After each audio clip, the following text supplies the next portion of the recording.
you don't like yourself, then how are you meant to expect anybody else to like you? I don't know who needs to hear this today, but I think that life is less of figuring out and finding who you are and more of remembering who you are. I feel like when we come into this world, we completely forget and everything is wiped. And as kids, we are so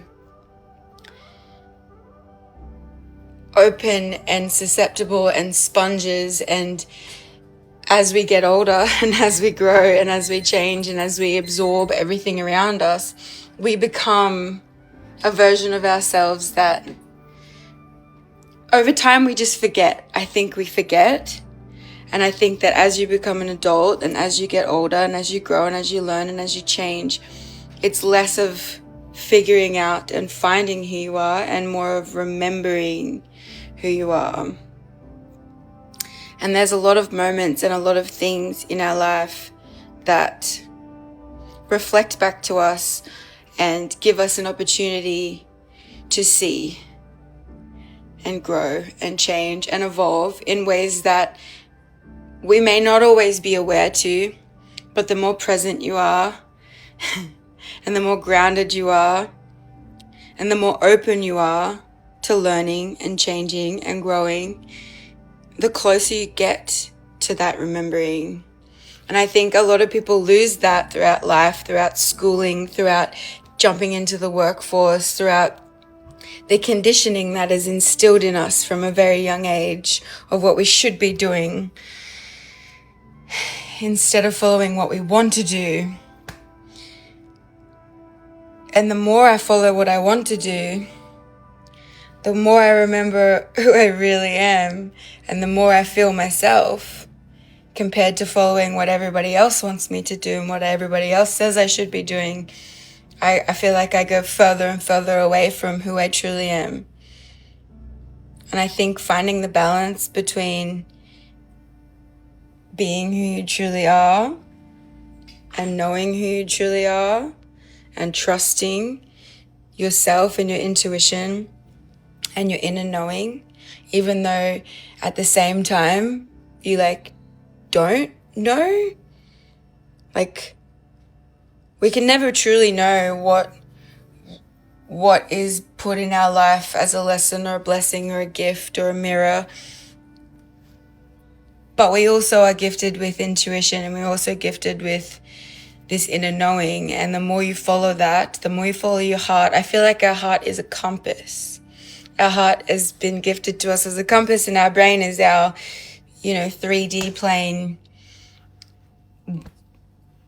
function that is programmed and conditioned to think and believe certain things.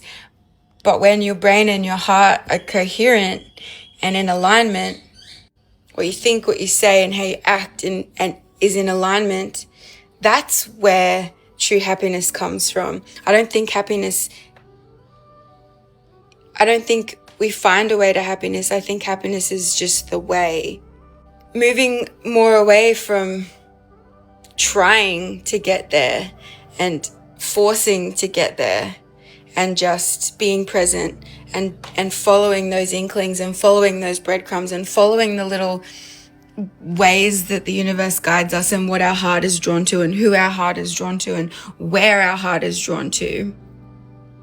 That's the inner knowing. And yes, it's scary, and yes, it's daunting, and yes, it's unknown and unfamiliar.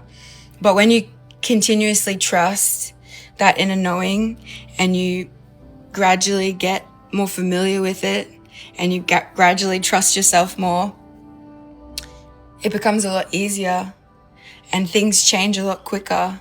And it happens right before your eyes, so and it's hard because not everybody is going to understand, and most of the time nobody is going to understand. But if you understand and it makes sense to you, then that's all that really matters, in my opinion anyway. The fear of judgment or the fear of criticism or the fear of anybody else's thoughts or opinions on it, that shouldn't stop you from doing what it is you want to do with your life. Because if you're following those things and doing things and not doing things based on what other people are saying or what other people are doing or what other people think of it, you're not living your life for you. You're living your life for other people, for the validation, for the reassurance.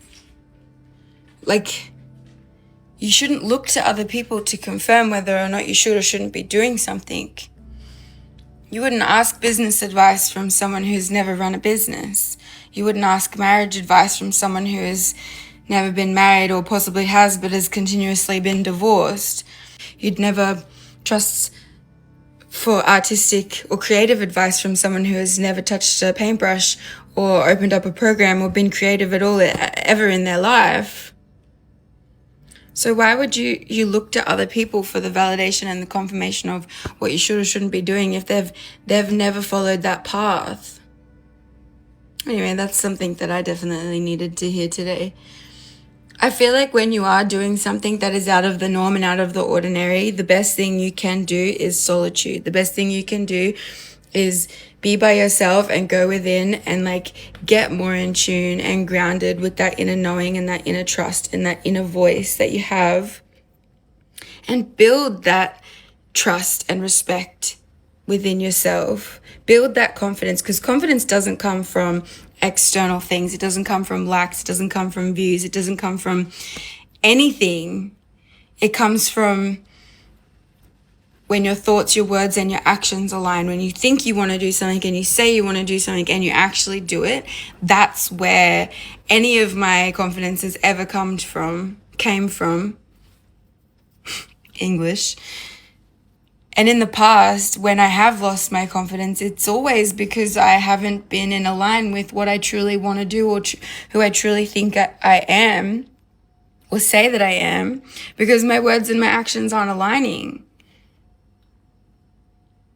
And it's very clear energetically when someone's thoughts, words, and actions don't align. And the more you speak about something and the less you do it, you trust yourself less. You respect yourself less. And in turn, that mirrors to you in life. People don't trust your word and people respect your word less because they can clearly see that you aren't in alignment with your word. So it's just like a complete cycle. I think that going deep within and reflecting on yourself and getting to know yourself is like the most important relationship you'll ever have in your life.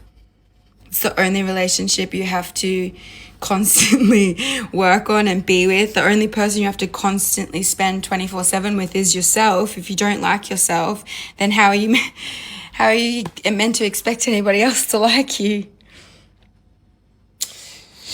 Anyway, that was a bit of a rant. I don't know where that came from, but I hope you got something out of that, because I did. I love you. Have a good day.